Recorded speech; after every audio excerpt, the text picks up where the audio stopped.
Welcome back to another episode of Beekeeping Buddies. I'm Steven. And I'm Luke. We're here today to once again talk about what's around the yard. It's coming fast on fall. We are now in September. I think the first note I have here is it looks like you're still feeding, and it looks like you've fed quite a bit. Yep, I'm up to 250 pounds fed this year for my apiary, where I've got a large portion of my hives, 50 or so hives. I was going to say, you're probably 40 plus hives there. Yeah, and they go through, I've timed it now, they go through 2 gallons of feed in 40 minutes. And You're still open feeding? Yep. So I'm open feeding some, and then I have all of the really weak ones have feeders in them. And you're still doing 1-to-1? 1-to-1, yep. When you think you're going to switch to 2-to-1? I don't usually switch over to 2-to-1. I know that you're supposed to make it easier for them. Yeah, to dry off. But I tend not to do that. Just let them work through it. They've got all of September and all of October to dry it out. I haven't. Well, not at least October 15th. October 15th tends to be our frost date. Although we're going to have like a 45-degree day here this weekend. Yeah, Saturday. We finally had some cool temps. It was super hot last week. Yeah, I wanted to get out and do some treatments, but I could not put my Pro Patty or my Formic Pro on when it was 98 degrees. I think you called nearly on death trying to work bees when the heat index was like 115. It was 115, and I'd been out there for an hour. Yeah, that's not good, man. And I just couldn't handle the heat anymore. No. And that was early. It was like not super early. It wasn't 6, but it was like 10 o'clock. Yeah. And I just said, I'm done doing this. The humidity was really – apparently the guy on the news was talking about the corn sweat. Yeah. Apparently the corn sweat is a thing. Yeah. For if you live in the Midwest. If you don't live in the Midwest and you listen to us, maybe you don't have the high humid. Thanks for listening to us. But yeah, it's also it's hard. It was difficult. It was hot and humid enough. It was humid enough. It was difficult to breathe. Yeah. That's when I figured. Yeah, I don't want to be out here. And it's hard to describe, except when you're in a store that's got the AC cranked, or if you're in the house and you just got the AC cranked, and your glasses fog up when you go outside because that's how humid it is. That's what we had. Yeah, it was. I just actually had the experience of being in a sauna, and it was, other than the sauna was a little bit warmer, but it was the same feeling of humidity. It was dry. It was a dry sauna. It was not a dry sauna compared to what it was. But it was super humid and pretty uncomfortable to be outside. But that's changed. We got some pretty nice weather coming up here in fall, and so we're going to be talking about some fall and winter preparation. I understand you were talking to the other local club about some fall winterizations. You want to quickly touch on what you were talking to them about? Yeah, I talked to Siba. They asked me to come speak to them, and we trade speakers once in a while. I think Tom Pankonen came and talked for us. So I went and talked about winterization, and everyone's heard the talks. I think everyone's heard the talks about winterization. So I'd like to talk about the why in the winterization. So I insulate my hives. I found some documentation, some old documentation where they talk about insulating hives in Illinois and how it tends to have a better outcome. And if you look at like Canadian Beekeeper on YouTube, he's way north, and he insulates his hive, and then they get snowed on, which adds another layer of insulation. He doesn't disturb them all winter, and they hibernate really well in that environment. Yeah, I think. We've said it before, the challenge here for the Midwest is the heat, cold. We'll have a 60-degree day in end of December or in February, and that's really rough on a hive. So I think, if it could stay 40, that's actually metabolically their most stable point. Sure. They use the least amount of energy at 40 degrees. And weren't the almond guys overwintering their hives in Idaho potato bunkers at about 40 degrees? They are. Yeah, that's the temperature they choose. So it's been studied. That's their metabolic ideal rate is 40. And then in Illinois, right, it gets cold and warm, and they have to recluster. So that's why we're finding with some insulation on the hives, we're seeing some better results. Yeah.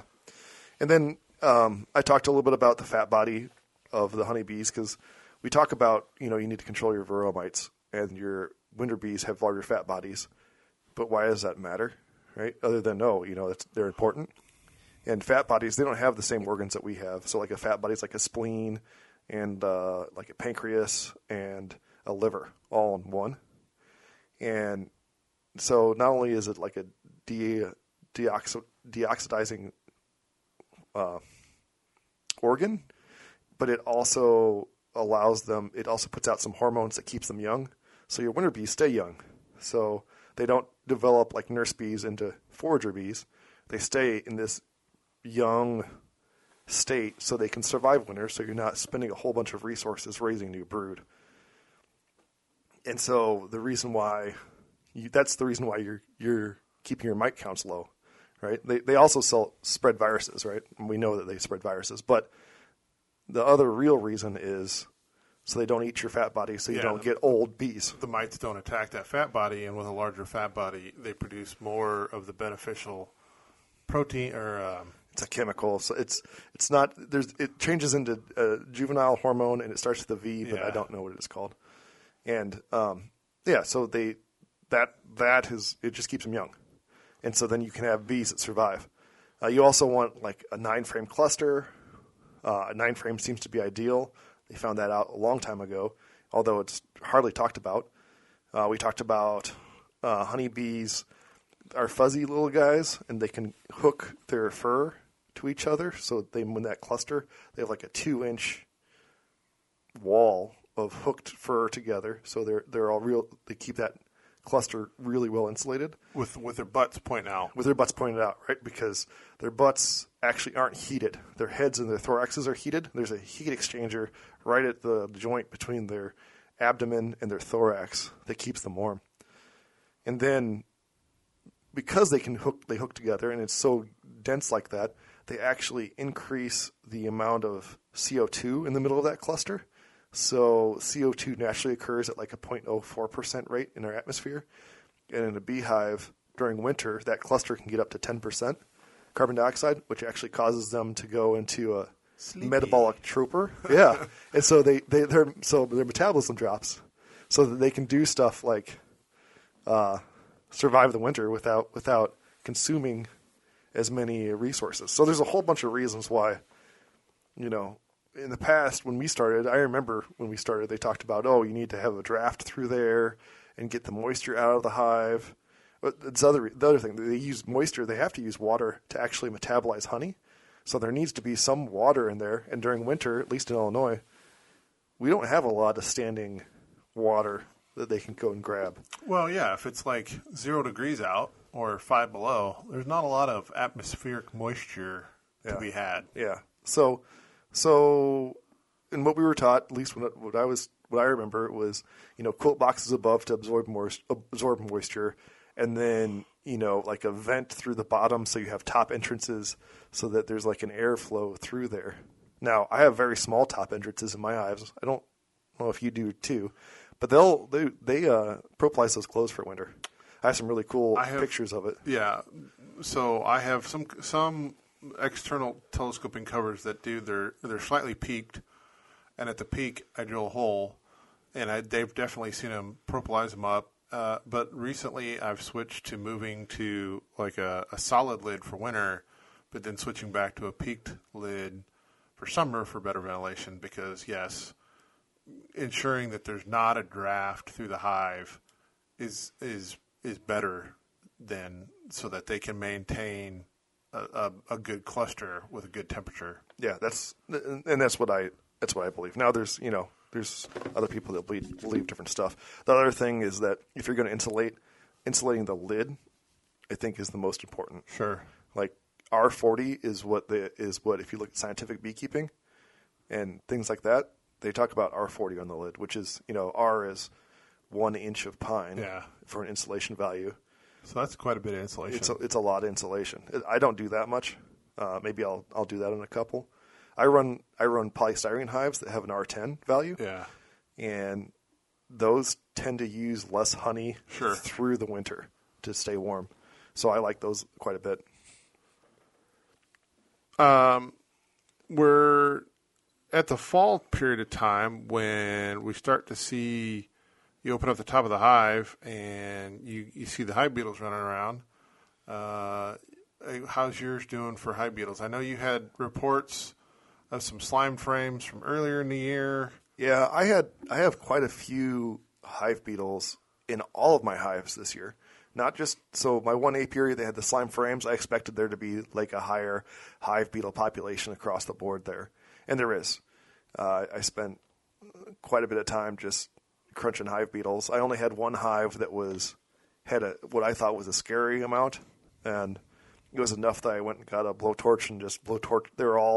The bees had kind of corralled them to the top. And so then I just burned the ones that there's probably 100 at the top, and I burned the 100 just roasted them off. Yeah, but I've had other hives that are out by themselves, quite a distance away from bees, and they also are seeing a lot of hive beetles. So I don't know if that's just something that other beekeepers seasonally. Yeah, but all season I haven't seen anything all season until now, and now I'm getting hive beetles.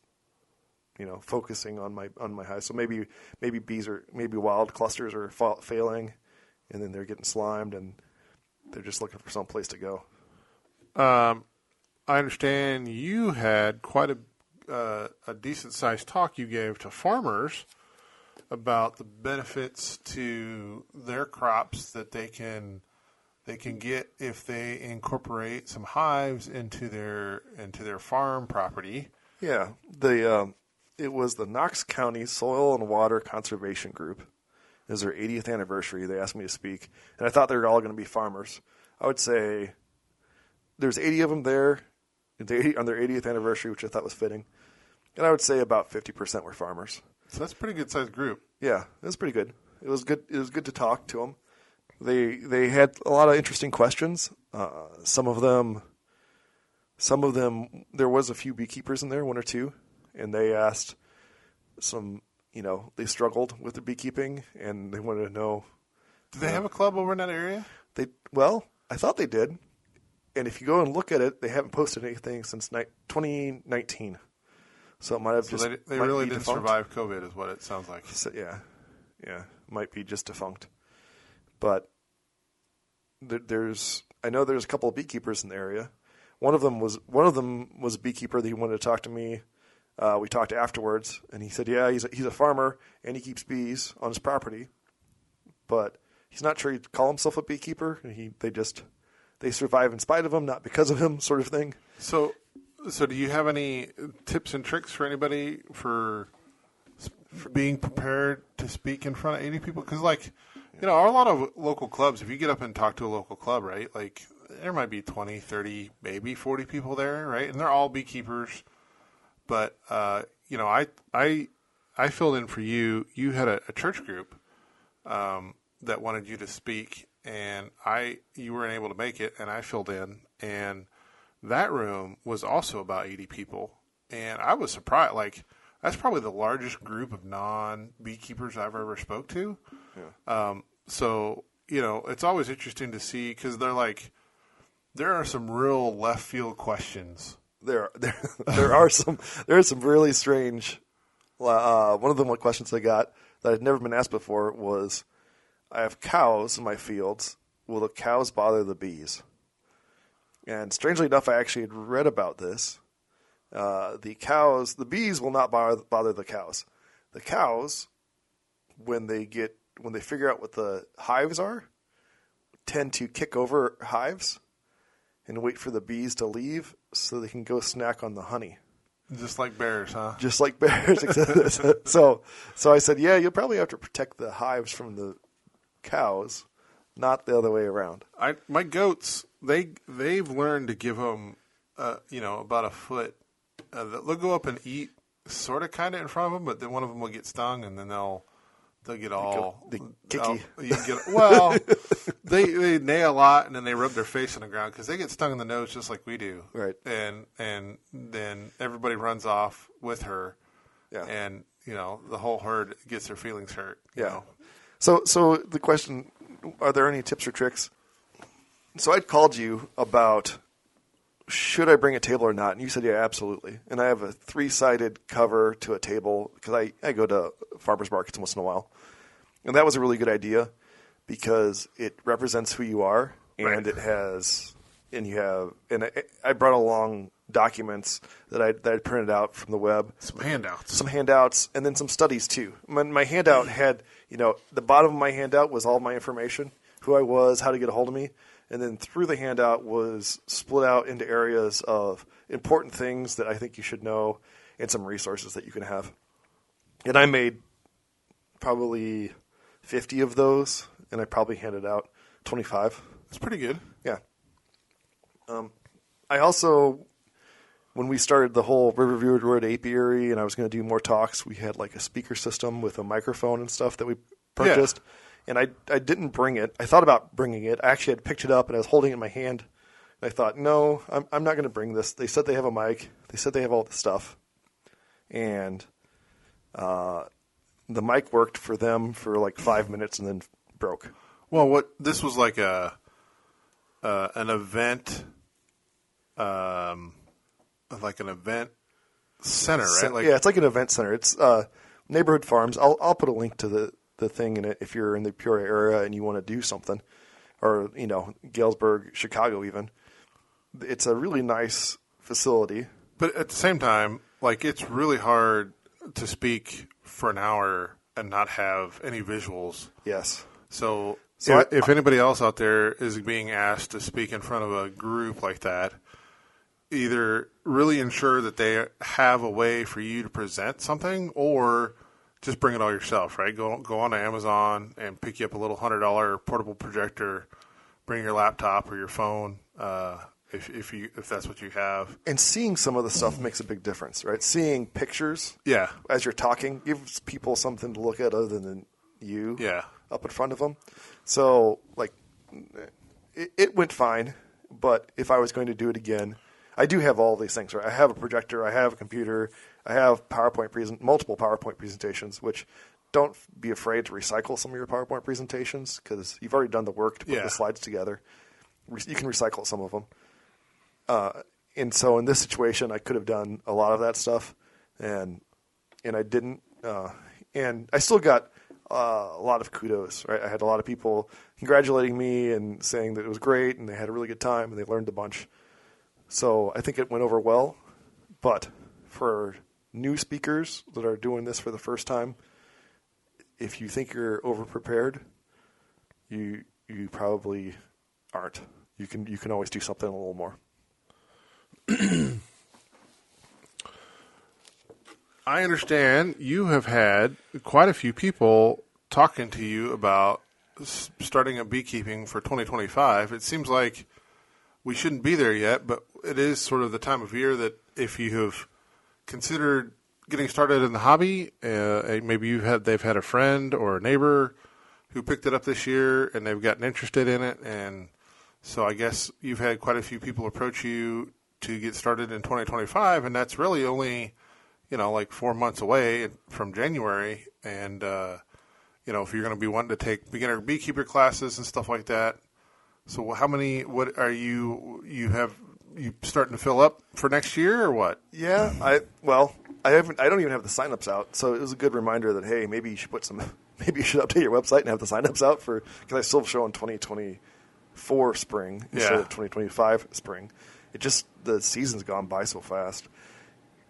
It's important too to point out to these people that do come, even if they're not going to take your class, or my specific class, I do tell them to take some sort of course, even though I don't think that the 8-hour course that most clubs offer is the best. It's just not the best way to go. It's too much information in too short of a time. And then I usually point them towards a couple of books, like Beekeeping for Dummies is one of the go-tos, especially for new beekeepers. And then The Backyard Beekeeper, which is on edition 8 or 9 or something like. It's significant. There's been a lot of them printed, and so go to one of those books and see what you can do about learning something before spring comes around, and you say, okay, now I want to keep bees, and that puts you behind an 8 ball. You gonna be taking any honey for fall? I probably not on my hives. I have 5 supers on that I probably could grab for fall. I don't think I'm going to. I'm going to, usually for those, I wait until spring. Yeah. And if they survive in spring, then I'll pull it. And then I have one customer where I had issues with raccoons, so I put queen excluder on, and then I put like 4 bottles on for feeder bottles. And so there's a gallon of feed on it because I thought they were underweight. And they used that space and that opportunity to fill it full of comb, and now it's got goldenrod comb in there. That'll be exciting. I will have a little bit of work out ahead of me.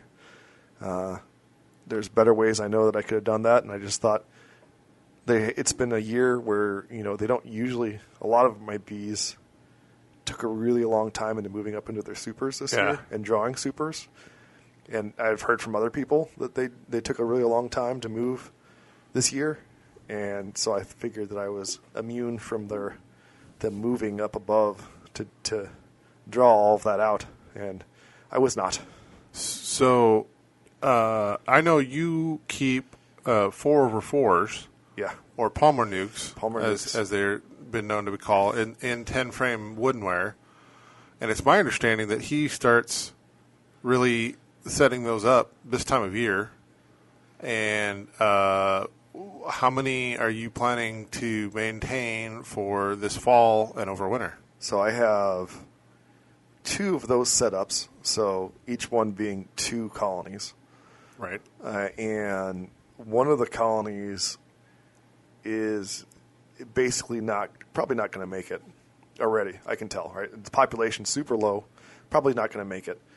So right now I have 4/4/4s actually. So they're 12 deep, and those other 3 look great. They're in good shape. So are you going to keep them three tall over winter? I'll keep them 3 tall over winter, and then I'll split them out in spring. And which means I need to get some more woodenware and find a place for them to split out. The queen rearing hive that I had, that one just kind of puttered along. It is not really doing anything. I took the frames out of it to move it away, and then I checked them yesterday, thinking that that hive would just disband and disperse. And they've got a cluster in the middle of the lid, so I'll probably newspaper combine some of those with like a queens, because I still have 3-frame queen rearing ones. I was about to ask if you got Queen Castle stuff still going. I do. I still have some Queen Castle stuff still going, and they're going pretty well. And so I'll probably pinch and combine and newspaper combine and get them set up here probably next couple weeks or so. The issue is that I have people coming to me and buying queen. I just sold 2. I sold 1 queen this last week, and I could have sold 3 if I had not been doing other stuff and picked up my phone. I probably could have sold 3. And I've also I think I'm going to change the way I'm selling queens, and I haven't talked to you about this yet. So let me know what's your thoughts on this. So queens, when you introduce them right in the queen cages, it's about like a 75% acceptance, I think. They'll take them eventually, usually, if there's a queen in there. How long have they been queenless, I guess, is my first question. Well, and are they actually queenless? Because this time of year, right? Yeah. It's they're starting to slow down in their laying. Yeah. So are they queenless? Maybe. So my thought, instead of selling just the queen, is that I'm also giving the option to buy the 3 frames and the queen. So everything, you can take all 3. Take all 3 frames and go.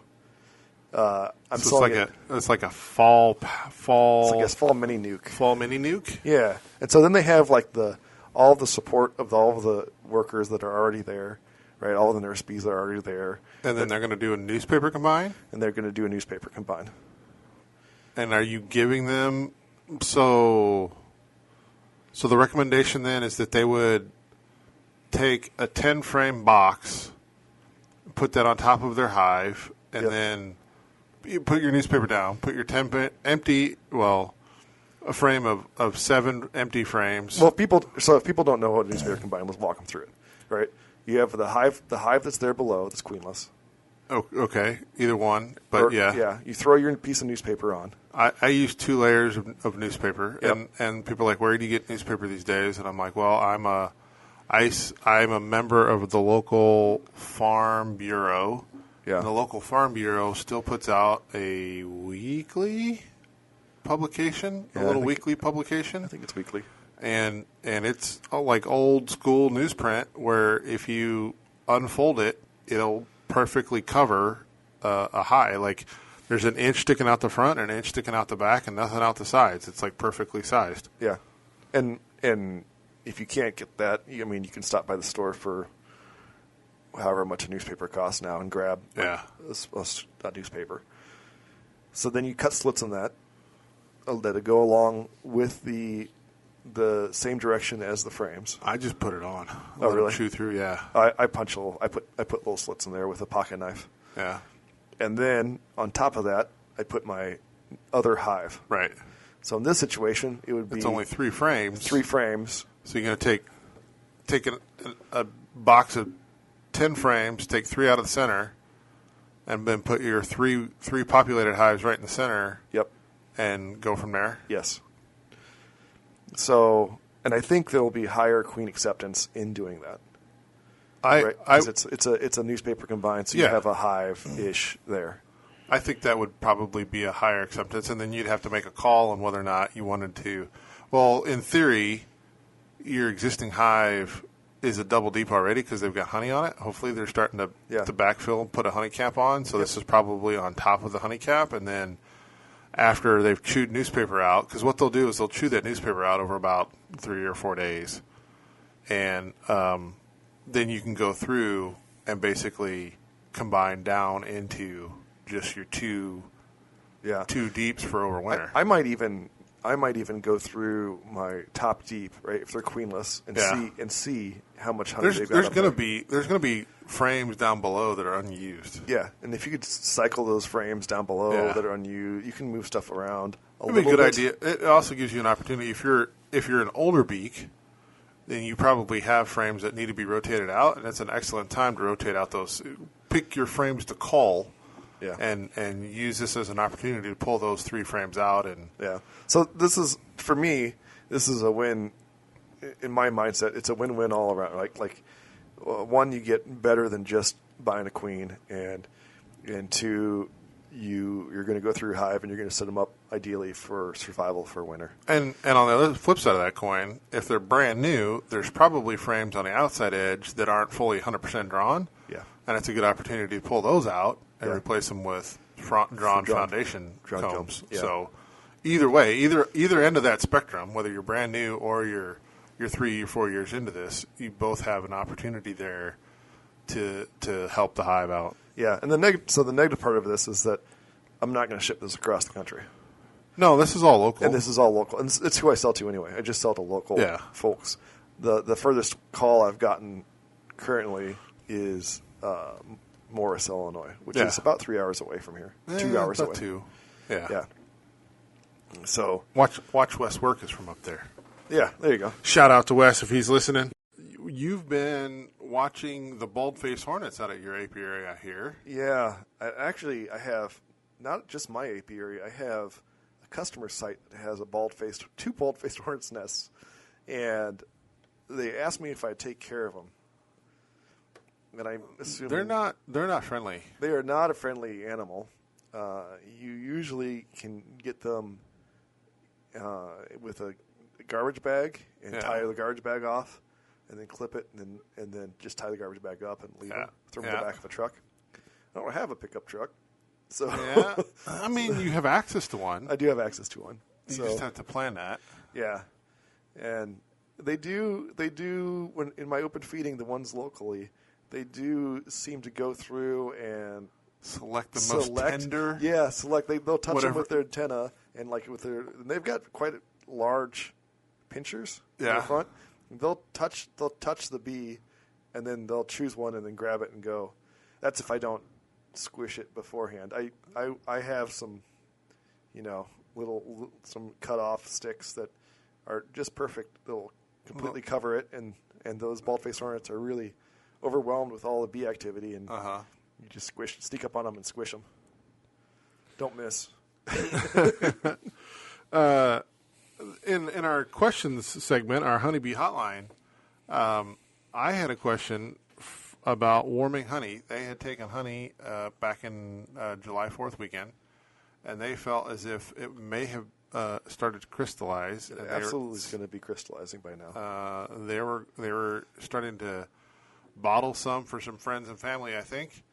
And so they had some questions on how do you warm a 40-pound bucket of honey. And I know my solution has certainly changed throughout my beekeeping career as I went from having nothing to better solutions.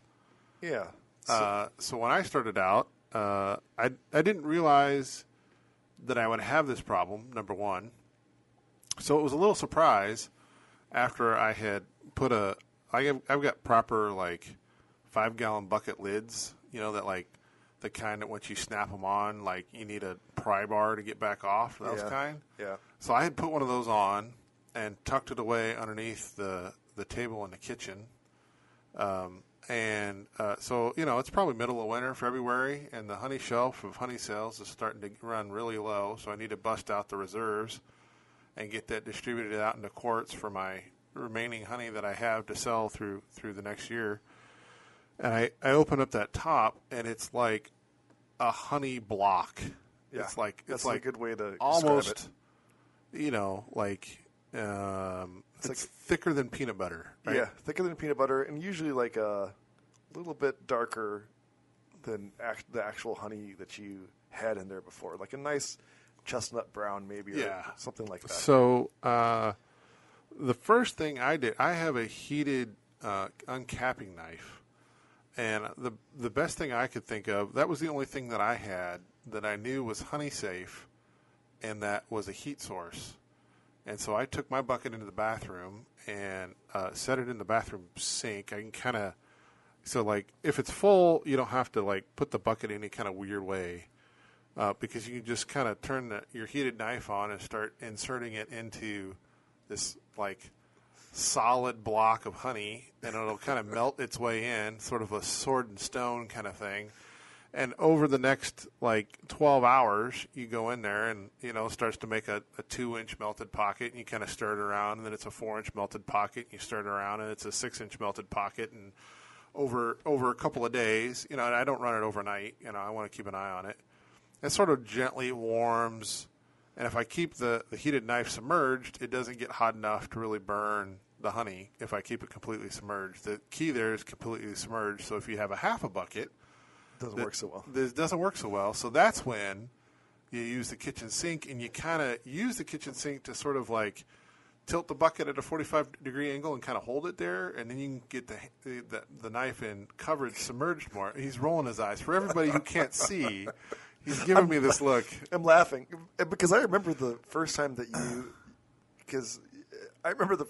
you had a crystallized bucket of honey. Yeah. Because it was before I was beekeeping. Yeah. And you stuck the knife into your crystallized bucket of honey. And I actually went home that night and I thought, if I'm going to be beekeeping, I need to have a better solution than that, because I don't like that solution at all. And I used that for a couple of years. And so then the other option is, if it's not a complete block of crystallized honey, if it's just sort of the consistency of molasses, it's thick and gooey. I can stick a knife open the spigot all the way up, stick a knife in there, and sort of carve out the hardest stuff right at the edge where the thing is, and then it kind of slowly will kind of pours out the bottom. And we have some half-gallon quart jars, so I can fill up a half-gallon wide-mouth jar, and then I set those in a big Dutch oven looking pot on my stove with water, and I put that on low and just heat it on the stove in my mason jar, and you don't overheat it.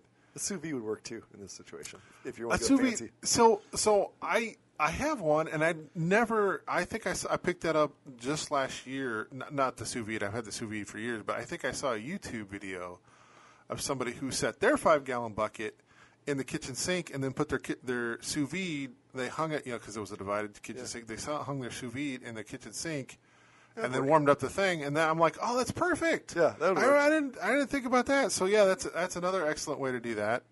If you were going to just put the in a cooler, and then you can set your sous vide up in a cooler. Yeah. And then, because when I looked, if you go in the beekeeping catalog, there are lots. This is not a new problem by any means, and so there are lots of commercial solutions to this problem. There's heated bottling tanks that have a water jacket. You can dial in your temperature. Those are really nice. Really nice. Very expensive. $600,000-$800,000 depending on the size you want. Not the kind of budget I have for 5 gallons at a time kind of deal. Yeah. They had not to 600,000, 600 or 800 or 1,000. I don't think much more than 1,000. It depends on size, right? They've got the ones that are like the really big ones, 30-gallon, like 500 pounders, right? Like you damn near a 30-gallon drum of honey in the thing, right? Right. But that's all commercial side, right? Yeah.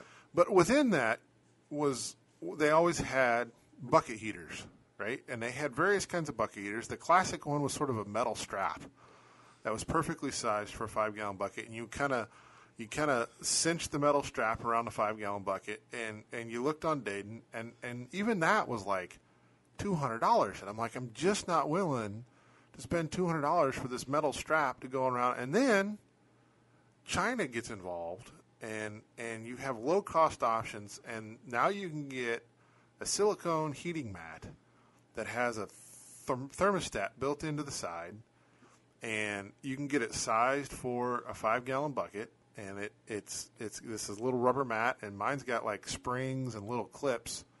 So like if your bucket's not exactly the same size, it's sort of like we'll adjust to it. And you can dial in temperature to keep it nice and low. Story about that in a minute.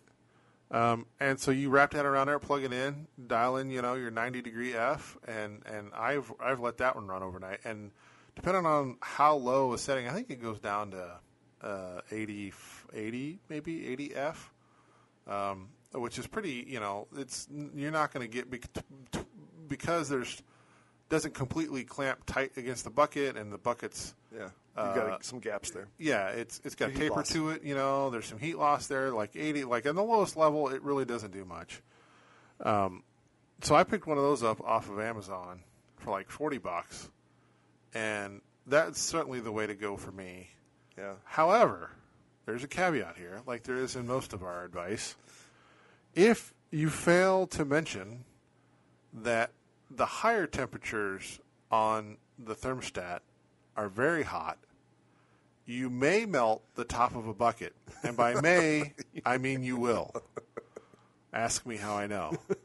So be careful. If your honey is not completely, like if you have a half a bucket of honey, and the heating element basically covers the entire side of the bucket, right? So it goes from the bottom all the way up to the top. Yeah. The top of the bucket is going to get really hot, like enough to melt the top of the bucket hot. Yeah, that's no good. And then your honey's probably not any good anyway. That's it. Didn't contaminate the honey. It wasn't like dripping hot. It was just very saggy. Very saggy. And so pay attention to the temperature setting. I understand you have a slightly different way you use your silicon mat, heated temperature controlled. Yeah, I have a thermocouple. So what I use like a Coleman. Is it Coleman? The coolers? Yeah. The big coolers. Yeah. So that'll fit 2 5-gallon buckets in it. And that mat sits on the bottom with a thermocouple touching the mat. Yeah. And then I dial it in at 100, and I put it in there and you close the lid. So then you don't have to worry about any of the rest of the stuff. Yeah. And then because it's a cooler, like if there's honey that spills. Then it's insulated, right? So yeah, you're not it's trying insulated. to heat the entire bathroom too. Absolutely. And then if there's honey that spills in there, then I turn everything off. And just wipe it up. And then, you can just take it outside and spray it out. The other nice thing about it is that it holds 1-pound bottles. Well, because we were talking about this, right? Because the only way for me to do, so I have plastic honey bears. Yep. And then that just come from Dayton. And then quart jars are the way too. And those plastic, you really have to be very, very gentle with your water bath. Yes. Otherwise, you will distort the bottoms of the plastic honey bears, and they will not want to sit on a table anymore, and that's always a challenge. Yep. I used to have that issue, and which is why I changed to this other one. And it sounds like your mat idea is definitely a solution for not having to deal with that. Yeah, you don't deal with that at all. And now I don't leave anything in there more than 8 hours. 8 hours is enough for a 1-pound bottle to go from totally crystal, solid, to liquid. And then buckets usually take maybe a day or two. And speaking of crystallized honey, you can eat it, right? Like there's no problem with it. However, I've had it, and you've had some whipped honey. Whipped honey. Yeah, same thing. And we taste tested after the last podcast we did some honey. That's not actually whipped. That's just crystallized. That's crystallized. Yeah. And I understood it to be sold that way intentionally. Well, that was sunflower honey. And I'm straight up not a fan. Nope. Not a fan. And you've never not like texture. You have never been a fan of that. The reason I got in. So I do create whipped honey on purpose. And so the easiest way to make whipped honey is find a whipped honey that you like, and then like a jar of whipped honey that you like. Don't put any flavoring in it because a jar's not going to do anything to a 5-gallon bucket. Yeah. And you empty that jar into that 5-gallon bucket and get like a paint mixer and stir it up. And then I found it was much easier after you stirred it up really well, and I'm talking about like 10 minutes of stirring it, is to pour it into jars and then put it in the fridge. And that crystal will spread throughout your honey, and you'll have the same texture. I started doing it because that's my dad's favorite honey. Yeah. So there's a market for it. Like, don't get me wrong. There is a market for it, and there are definitely people who want it. Yeah, and a part of selling honey, actually, a part of selling any product is adding value to it. So if people don't know how to do it, so realistically, you could take a very small bottle of honey and like a quart jar. It's like starter mix for it in. for sourdough, right? Exactly. Like, you just need to get some from your friend, and then you're good to go. Yeah, right? and you could do that with like 1 or 2 jars, which is what Dad does now, right? He just sneaks into my apiary. I know he doesn't listen to this, but I know he does. Sneaks into the apiary. He grabs a couple of jars. He doesn't listen? No, I don't think Dad listens. Not tuning in. No, he's 82 years old, and I don't know that technology is. He's got the technology down for it. I'm sure you could set him up with an app on his phone to automatically download, and be just like send him a text, be like, bloop. There's a new episode of right here. Beekeeping Buddies is dropped. Click here to listen. That would be a thing. Yep. So that's how my evolution of heating honey has gone. Yeah. And for some of the people who are struggling with that, that's sort of some things you can try and do. Yeah. The cooler thing with the heating mat in there is something I've kicked around for like finding somebody to make. So if you're listening and you know somebody that's into manufacturing that really wants to do that, I'd be happy to go talk to them and say, this is a solution that I think if you get one built into a cooler, I think it'd be really pretty useful. Although now somebody's going to write me and say, hey, do you know they have coolers that have heaters built in with a thermostat on there or something. I mean, They've got sure. I'm like, but the reality is what's the cost on that, right? Like, again, if I'm going to invest $400 in that cooler, I might as well go invest $400 in a heated bottling bucket tank that's specifically designed to do what I'm doing. Well, the bottling tank, you have to have the honey in there already. But yeah, I agree with you. I think Right? if the bottling tank was big enough to hold a 5-gallon bucket in its entirety, you could fill the bottling tank with water and then float the bucket in the bottling wax tank. melter that I have currently that I bought from a guy. That's what he used it for. Yeah. And right now, mine's full of wax. Yeah. Full of wax. So I really. When are you going to melt wax? It's melted. It needs to be it needs to be filtered. It's got a lot of scum gum in it. Well, when are you going to do some wax processing? Do we need to tell? So is our droning on our next segment about what we're going to talk about? What's coming up? I guess I'm doing wax melting processing in our droning on segment. I usually save that for winter because I can't be out in the bees anyway. We do, yeah. I know for a fact we both made candles for family for holidays. Yeah. It's usually something I do. Yeah. Which I never sell candles. They never sell. People never buy them. They look at them and they're pretty. No, that's not. I thought the last show you were at, you sold out of all the tapers. I sold in the last show I was at. I sold out of all the tapers and my pillar candle. It's like a half pound. Yeah. It's a not a small. No, it's pour. like 2-inch diameter, probably 6 inches tall. Yeah, and it'd been sitting on my account, in my stuff, and I'd happened to put it out. I didn't even have a price tag on it. Yeah. And he walked up and said, "I want that," and so I sold it. So now I got to make another one. The tapers always sell really well, and honestly, those are what the tapers sell well during Christmas. Yeah, and I've tried to make votives, and I always struggle with my votive wicks because a mix of I'm not using all 100% beeswax because that's a real expensive. So I'm usually trying to cut it, and then you get a question like, there's so many different kinds of wicks for votives, but that's a great topic for a different episode, which is the beekeeping adjacent stuff. That you can do after you've got your hive and then you get your bees, I'll do all the wax. Yeah, and pollen and you're gonna do. 'Tis the season for propolis harvest.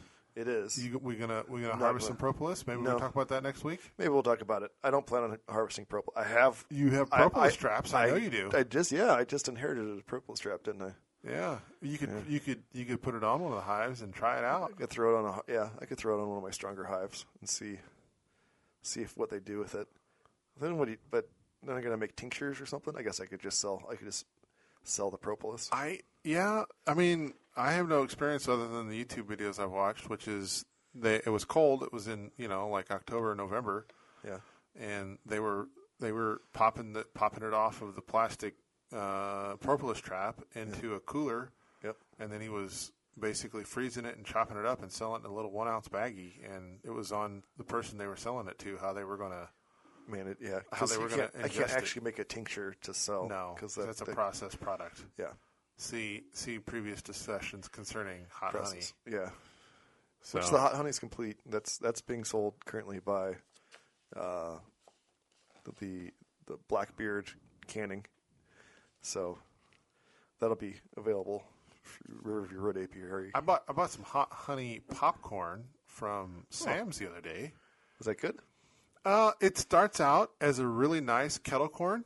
Yeah. And then it just smacks you upside the face. Oh, it's super hot honey. With a that's got some spice to it. Oh. At the end. It's a really this is a nice kettle corn, nice and sweet, and then bam, it just smacks you up the face. And you're like, oh, that's got some heat. It's got some heat to it at the end. So if you're a person that likes that, it's probably pretty good. It has not been as good of a seller as the caramel cheese.